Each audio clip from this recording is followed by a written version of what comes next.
हाय दोस्तों, कैसे हैं आप सब। उम्मीद है अच्छे ही होंगे। और आज हम आप सबके सामने फिर से एक बार समास का फोर्थ पार्ट लेकर आए हैं, ठीक है। और पिछली क्लास में हमने जहाँ तक ये छोड़ा था कि अव्ययी भाव समास तक हमने चर्चा कर लिया था।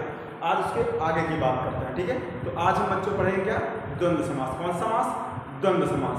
और द्वंद्व समास की एक विशेषता ये होती है कि द्वंद्व समास में दोनों पद क्या होते हैं, वो प्रधान होते हैं।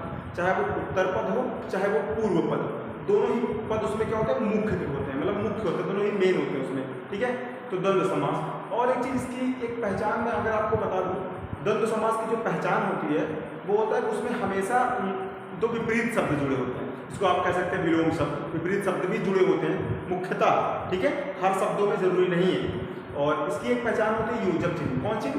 मतलब इसमें योजक चिन्ह भी जुड़ा होता है, ठीक है। तो आज हम बात करेंगे द्वंद्व समास की, ठीक है।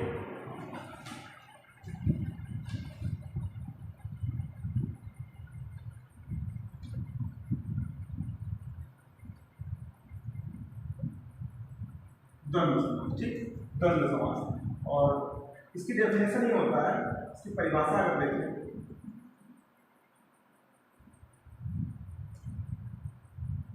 जिस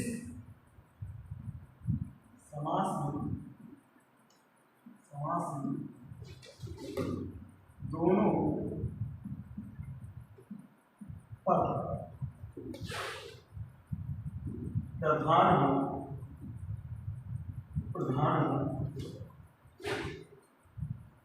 उत्तर पद व पूर्व पद दोनों, ठीक, दोनों। तो उसे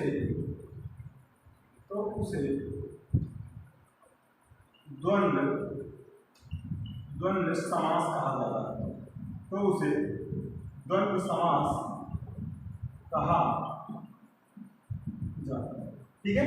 बच्चों देखिएगा, जिस समास में दोनों पद प्रधान हो, उसमें जिस समास में दोनों पद प्रधान हो, अर्थात उत्तर पद व पूर्व पद, ठीक है, तो उसे द्वंद्व समास कहा जाता है। अभी उत्तर पद पूर्व पद को साथ पिछली क्लास में हमने बता भी दिया है, बहुत ज़्यादा डिटेल्स में भी, ठीक है। तो इसमें देखिएगा, इसकी एक पहचान मैंने बताया कि इसमें विपरीत शब्द हो, विलोम शब्द कह सकते हो, तथा इसमें योजक चिन्ह जुड़ा होता है ना। तो हम लोग आज इसकी पहचान भी बताते हैं। पहचान क्या है द्वंद्व समास की? पहचान, इसमें विपरीत शब्द होते हैं,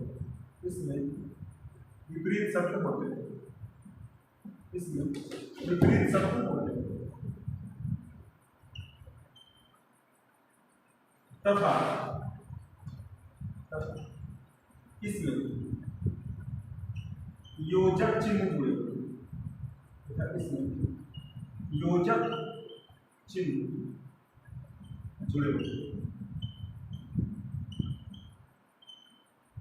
इसमें योजक चिन्ह जुड़े होते हैं, ठीक है।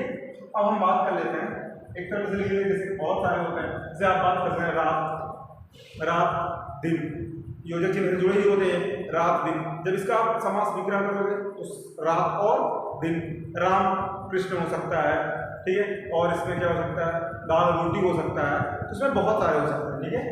तो इसमें लिखिएगा समास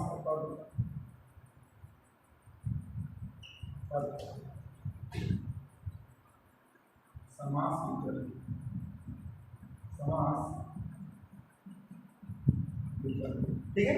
समास पद में जैसे दाल रोटी,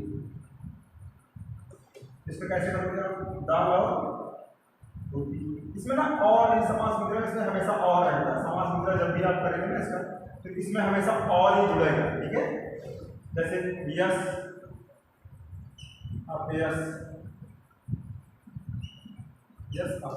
इसमें यस और अपयस,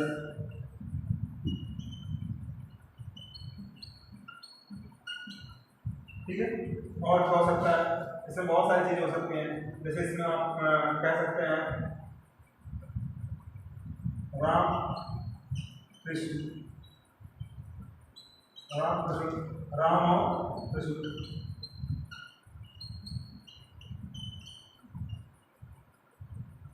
राम और कृष्ण, ठीक है। इसमें बहुत सारे बने हैं, और भी बन सकते हैं। आप इसमें बहुत सारे बना सकते हैं, जैसे आप जन्म मृत्यु,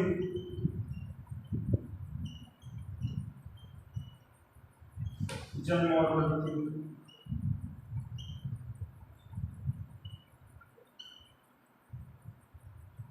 ठीक है। तो इसमें क्या है, द्वंद्व समास में जो भी मैंने बताया डिटेल्स, इसकी पहचान भी बता दिया। इसकी पहचान क्या होती है? इसकी पहचान ये होती है कि इसमें हमेशा योजक चिन्ह जुड़े होते हैं, और जब भी इसका आप समास विग्रह करोगे ना, तो इसमें हमेशा और आएगा, दाल रोटी, दाल और रोटी, ठीक है। इसकी पहचान ये भी, इसमें विलोम शब्द भी जुड़े होते हैं, रात दिन, तो ये सारी इसकी पहचान होती है। ये द्वंद्व समास है, ठीक है। इसमें काफी कुछ क्लियर हो गया होगा अब तक, जहां तक मेरी समझ से मैं ये समझता हूँ, ठीक है। ये द्वंद्व समास है, आप लोग स्क्रीनशॉट ले लीजिए, तब तक हम दूसरे समास को चलते हैं, ठीक है।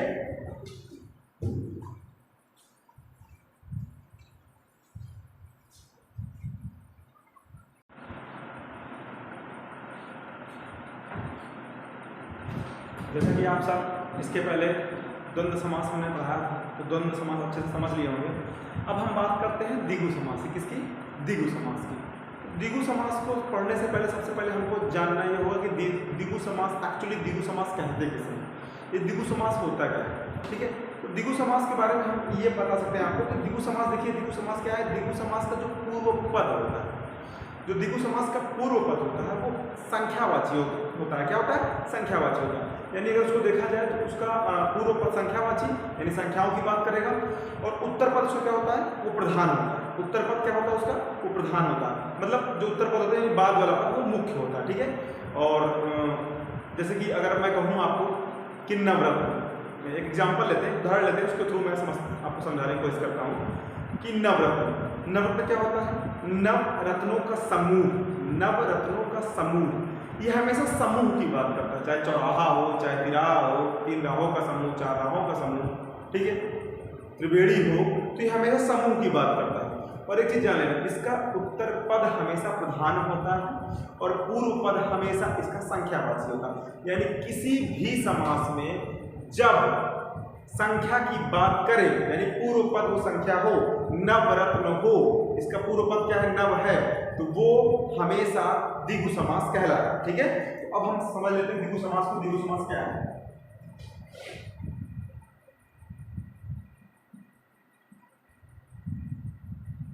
द्विगु समास, ठीक है।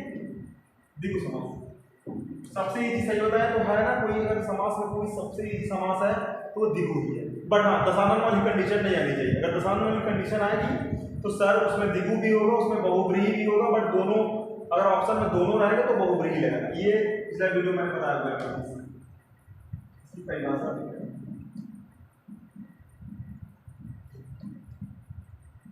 जिस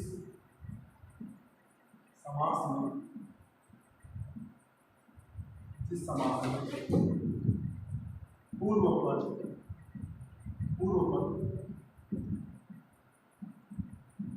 संख्यावाची, पूर्व पद संख्यावाची तथा उत्तर पद यही मतलब बाद वाला, उत्तर पद प्रधान, उत्तर पद प्रधान, तो उसे द्विगु समास कहते हैं, ठीक है। यानी जिस समास में पूर्व पद संख्यावाची हो तथा उत्तर पद प्रधान हो, तो उसे द्विगु समास कहते हैं, ठीक है। जैसे नवरत्न, इसमें क्या आता है? नवरत्नों का समूह या नवरत्नों का समूह, नवरत्नों का समूह, यह हमेशा समूह की बात करता है। लॉजिक एकदम हमेशा ये समूह की बात करें, ठीक है। अब इसमें क्या होता है, लेकिन इसमें एक चीज याद रखना, मेरे ख्याल से मैं बता दूं आपको कि द्विगु समास और बहुब्रीहि समास में कुछ कंफ्यूजन हो जाती है। जैसे कोई एग्जांपल में दशानन लिया, दशानन क्या होता है? दशानन द्विगु समास होती है कि 10 है जो आनन, या आप कह सकते हैं 10 आननों का समूह। क्या कह सकते हैं? 10 आननों का समूह।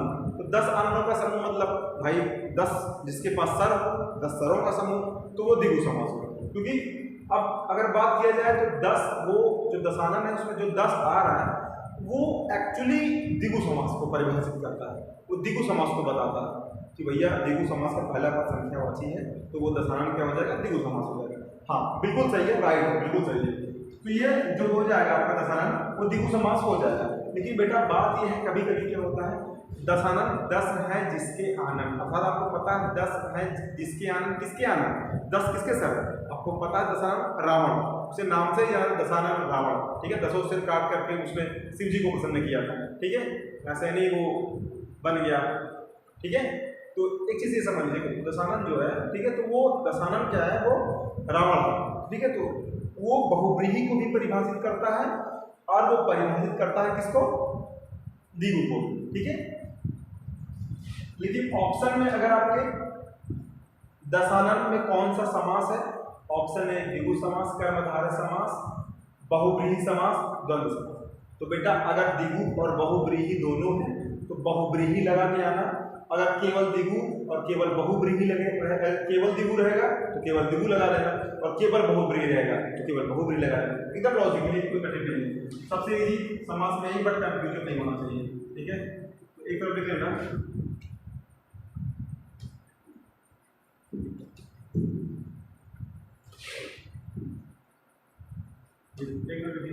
आप एक लिखे समस्त पद और एक लिखे समास। समस्त पद को समास कहते हैं, ठीक है। समस्त पद में जैसे आप कह सकते हो चौराहा, ये संख्या को बताता है सर, इजी हमें ये संख्या को बताता है, बस बताने कंडीशन में इसको हमने कहा तो चौराहा,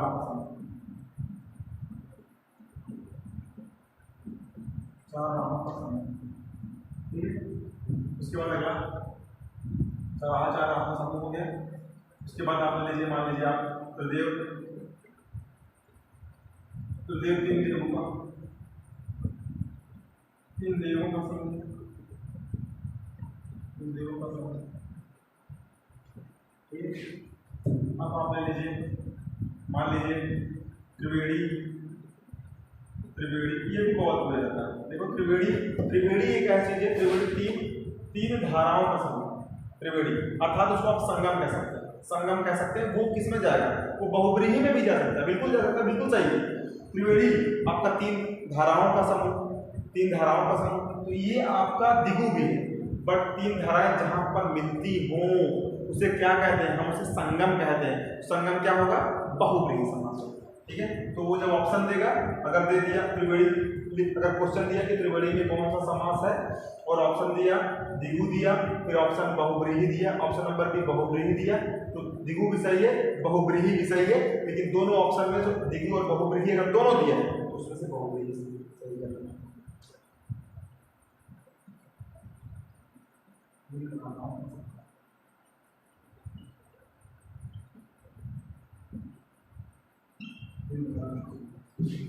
ठीक है।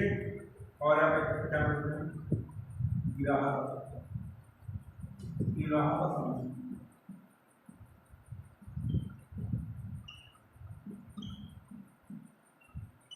ठीक है।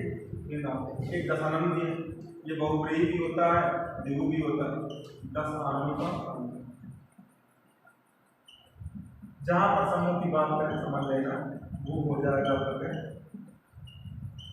वो क्या हो जाएगा, आपका हो जाएगा सीधा ये द्विगु समूह, ठीक है। और क्या हो सकता है आपका, जैसे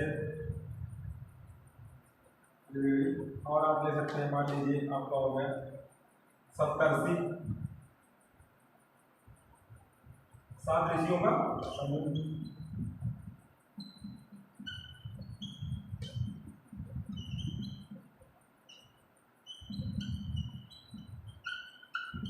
ठीक है। सबसे इजी चीज कोई अगर है तो द्विगु समास है, सिंपल सी बात, बस दशानन की कंडीशन नहीं आने पाए, ठीक है। दशानन अगर आएगा, दशानन द्विगु भी है, दशानन बहुव्रीहि भी है, इसमें कोई गलत नहीं। लेकिन ऑप्शन में अगर आता है दशानन कौन सा समास है, ऑप्शन नंबर है द्विगु, तो द्विगु सही कर देना।